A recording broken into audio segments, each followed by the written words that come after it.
नमस्कार, मेरा नाम ज्योति शर्मा है। मैं डॉक्टर हरि सिंह गौर यूनिवर्सिटी में पीएचडी स्कॉलर हूँ। आज हम उपनिषदों के बारे में जानेंगे।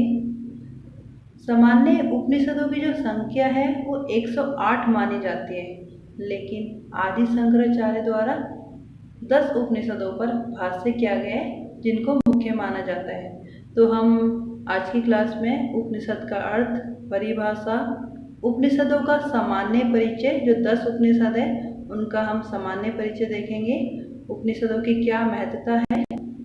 सबसे पहले हम उपनिषद का अर्थ देखते हैं।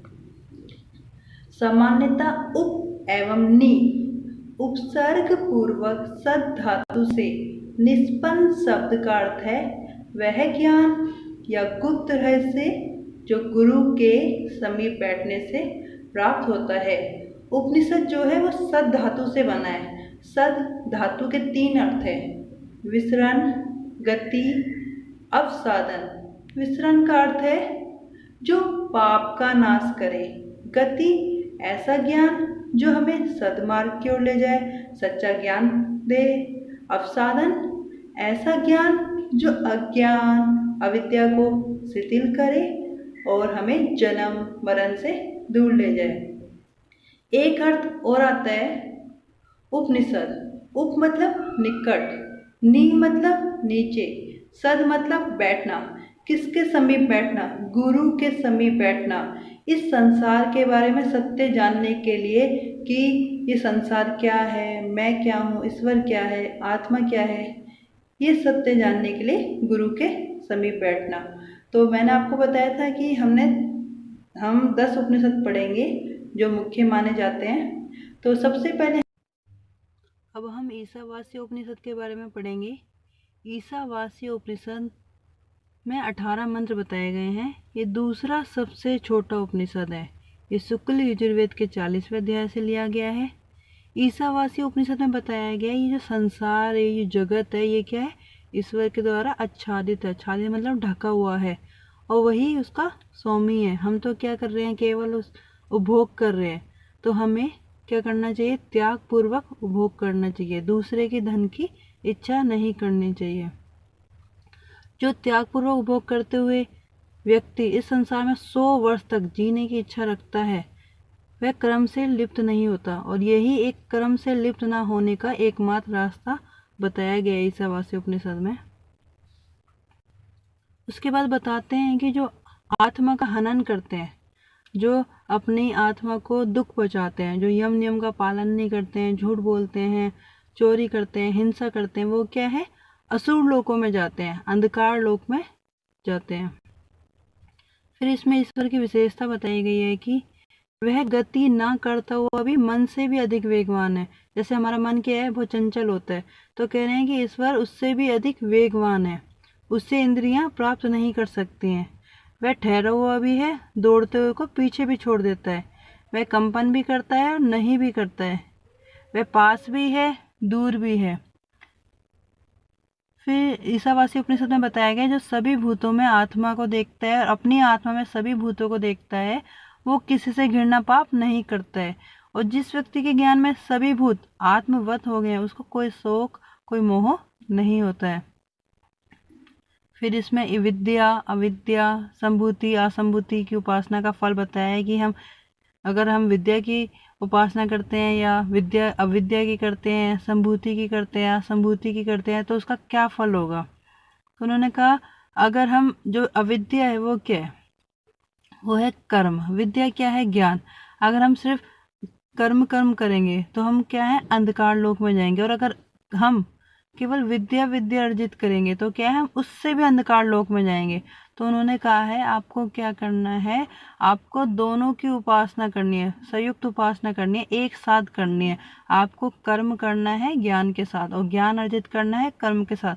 तो आप अगर ऐसा करेंगे तो क्या होगा कि आप इस मृत्यु रूपी संसार को पार करके जो ईश्वर है अमृत, उसको प्राप्त कर लेंगे, दोनों की उपासना एक साथ करने से। फिर इसमें बताया गया कि जो सत्य है का मुख हिरण्य में सोने पात्र से ढका हुआ है। सोने पात्र मतलब जो अविद्या ज्ञान का पात्र है वो उससे जो सच है, जो सत्य है, वो ढका हुआ है, जिससे हम ईश्वर को नहीं जान पा रहे हैं। उसके बाद इसमें सूर्य देवता से प्रार्थना की गई है, हे सूर्य देवता आप ऐसा कीजिए, अपनी जो किरणें हैं ना उसे वापस ले लीजिए, क्योंकि मैं ये जो किरणें हैं ये आपकी ना समझ के प्रकृति की समझ रहा हूँ, जिस कारण मैं आपका तेजोमय रूप नहीं देख पा रहा हूँ। अगर आप इन किरणों को वापस ले लोगे तो मैं आपका तेजोमय रूप देख पाऊंगा, और वही मैं हूँ। फिर इसके बाद इसमें अग्नि देवता से प्रार्थना की गई है, हे अग्नि देवता जो मैं पहले पाप कम कर्म कर चुका हूँ उसके लिए आप मुझे माफ कर दीजिए, और जो मैं आगे जो पुण्य कर्म करूँ, पुण्य कर्म करने के लिए मुझे अच्छे मार्ग पे ले जाइए।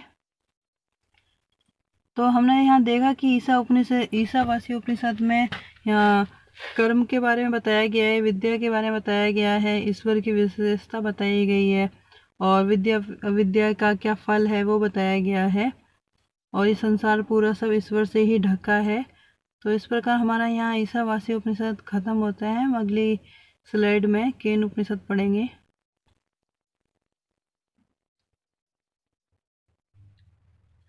अब हम केन उपनिषद पढ़ते हैं। केन उपनिषद जो है वो सामवेद से लिया गया है। इसमें 4 अध्याय हैं। ये गुरु शिष्य संवाद है।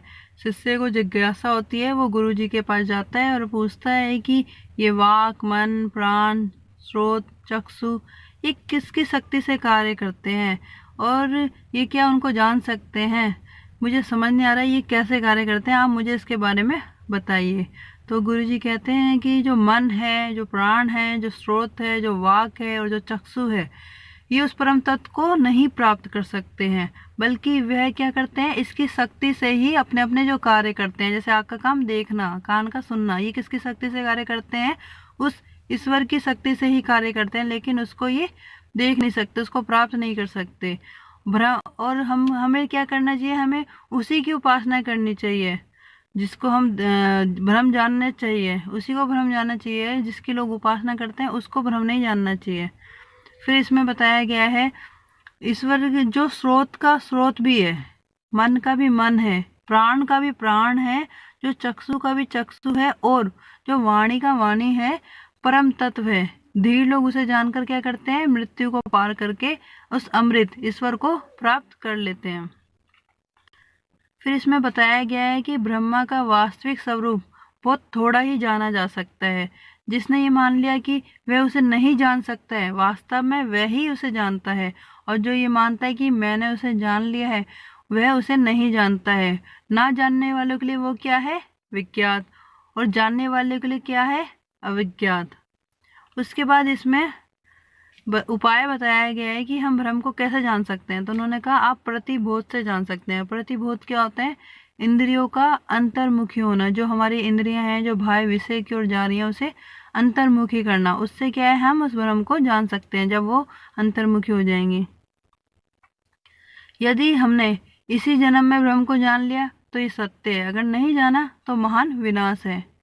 फिर इसमें कहानियाँ आती है उमा की, यक्ष की, इंद्र की, अग्नि की, वायु की।